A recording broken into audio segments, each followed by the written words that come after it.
প্রতিবেশী কত রকমের? 3 রকম। কে বললো? মাশাআল্লাহ, 3 রকম। যেমন মুসলিম আত্মীয় প্রতিবেশী, মুসলিম ব্যক্তি আর আপনার বংশের আত্মীয়তা আছে, তার সাথে রক্তের সম্পর্ক আছে, আর তার সাথে সাথে পাশে বাড়ি। তাহলে এর অধিকার কতটুকু আপনার ওপর? 3 গুণ, ট্রিপল অধিকার। 3টা হক, আত্মীয়তার অধিকার, ইসলামের অধিকার, মুসলিম ভাই এই হিসাবে আপনার ওপর কিছু তার প্রাপ্য রয়েছে, অধিকার রয়েছে, আর প্রতিবেশী হিসাবে তার অধিকার রয়েছে। 2 নম্বর প্রতিবেশী হচ্ছে আত্মীয় নয় হয়তো, কিন্তু মুসলিম প্রতিবেশী, আত্মীয় নয় মুসলিম প্রতিবেশী। তাহলে 2 গুণ অধিকার। ইসলামের হক রয়েছে যে মুসলিম হিসাবে তার একটা স্পেশাল অধিকার রয়েছে, আর একটা অধিকার কি রয়েছে আপনার ওপর প্রাপ্য, সেটা হচ্ছে প্রতিবেশী হক রয়েছে। 3য় প্রতিবেশী হচ্ছে অমুসলিম।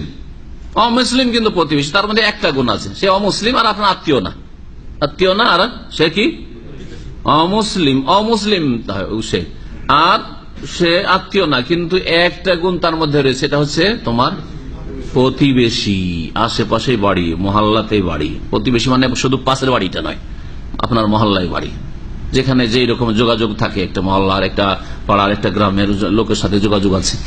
যদিও একটা হাদিসের উল্লেখ করা হয় 40 বাড়ি পর্যন্ত, কিন্তু হয়তো অনেক সময় 40 বাড়ি মানে অনেক দূর চলে যাচ্ছে, তো তার কমও হইতে পারে। প্রতিবেশী, এই প্রতিবেশী অমুসলিম হইলেও তার অধিকার রয়েছে। কতটুকু অধিকার রয়েছে? 1 গুণ। অমুসলিমও যদি হয়, ইহুদি, খ্রিস্টান, হিন্দু যদি আপনার পাশে বাস করে, সে আপনার কাছ থেকে ভালো আচরণ, ভালো ব্যবহার পাবে, তার আপনি ক্ষতি করবেন না, তার উপকার করবেন, অপকার করবেন না, তাদের বিবিদের দিকে খারাপ নজর দেবেন না। হারাম তো সবসময় হারাম, হারাম ছাড়াও ভালো আপনি আচরণ করবেন, বৈধ। কিন্তু এর মাধ্যমে আমার প্রতিবেশীকে একটু সুখী করা যাবে। অসুস্থ হয়েছে, খোঁজ নেবেন। অমুসলিম হইলে কি হলো, অসুস্থ, প্রতিবেশী অসুস্থ হয়েছে, খোঁজ নেবেন। প্রতিবেশীর বাড়ি কেউ মারা গেছে, খোঁজ খবর নেবেন এবং সমবেদনা জ্ঞাপন করবেন, এবং তাকে সান্ত্বনা দেবেন, ইত্যাদি তাজিয়ত করবেন, জায়েজ রয়েছে। দোয়া দিবেন না, জান্নাতের দোয়া দিবেন না। বিদাতি মোল্লাদের মধ্যে কোরআন খানি করতে চলে যাবেন না। মন্ত্রী মারা গেছে, হিন্দু মন্ত্রী, আর বিদাতি মোল্লা সবাই কোরআন খানি করছে। ইন্দিরা গান্ধী যখন মারা গেল, তখন কবর বাজারি মোল্লারা সবাই কোরআন খানি করেছে ভারত।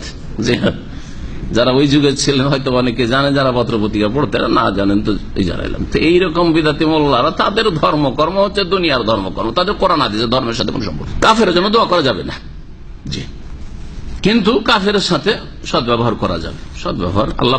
এখানে স্ত্রীর হকের সাথে প্রতিবেশীর হক দুটোকে একসাথে মিলিয়ে বলা হয়েছে।